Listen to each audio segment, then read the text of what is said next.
How can we prepare our teenagers for the future when our education systems aren't keeping up with a fast-paced world? Ooh, I love this question. Thank you to whoever asked this. The big problem today in our world, right, is that exponential technological change is rendering so many things in terms of what our kids are learning obsolete. 45% of jobs today will not exist 10 years from now.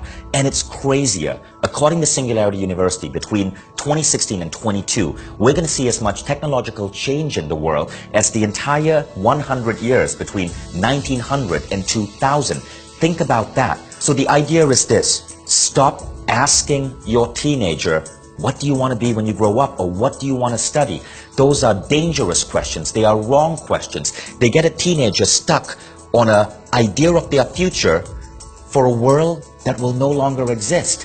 When you ask that to a kid, they're going to say, well, I want to be a lawyer. Maybe I'm thinking about becoming a doctor. Maybe I want to be an engineer. Maybe I want to go into marketing.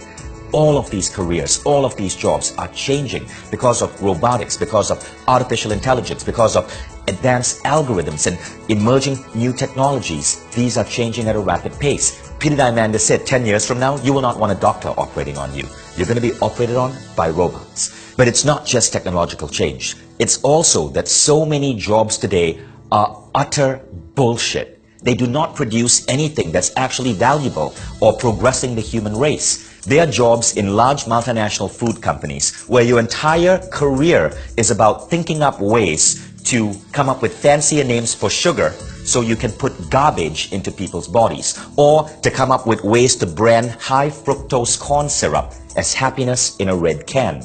And America's MBA graduates take these jobs, seduced by the high salaries and the perks of these companies, and then forget that they are spending the rest of their lives putting out what is essentially a crap-tastic product to the human race. You do not want that happening to your teenager. So here's what you do want to ask your kid. Ask them not what do you want to be when you grow up, but how do you want to contribute to the world when you grow up? That question changes everything. When you ask a kid, how do you want to contribute to the world? You're not putting them down a narrow path. You're having them open up their mind to a whole field of possibilities and to a life that's about meaning and contribution. They're less likely to be seduced into a bullshit job selling more crap that we don't need. Now, I asked this question to my son Hayden when he was 7 years old. Back then in our city, there was an air pollution problem. And Hayden said, well, I want to contribute to clean air. And immediately this opens up a field of possibilities. I asked him, well, how would you like to do that? And he came up with ideas such as, well, I could go work for Tesla and work for an electric vehicle company. I could open up a car dealership selling electronic cars. I could become an engineer and work on clean air technology. All of these possibilities open up that no, it's not about becoming an electric car dealer or becoming an engineer. It's about solving the problem of clean air.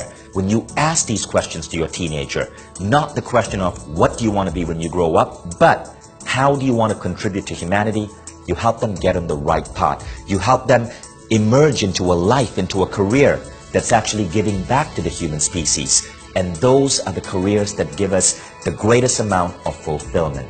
These are the people we need in the world today. So remember, you want to prepare your kids for the future? Ask them this one question. How are you planning on contributing to the human race?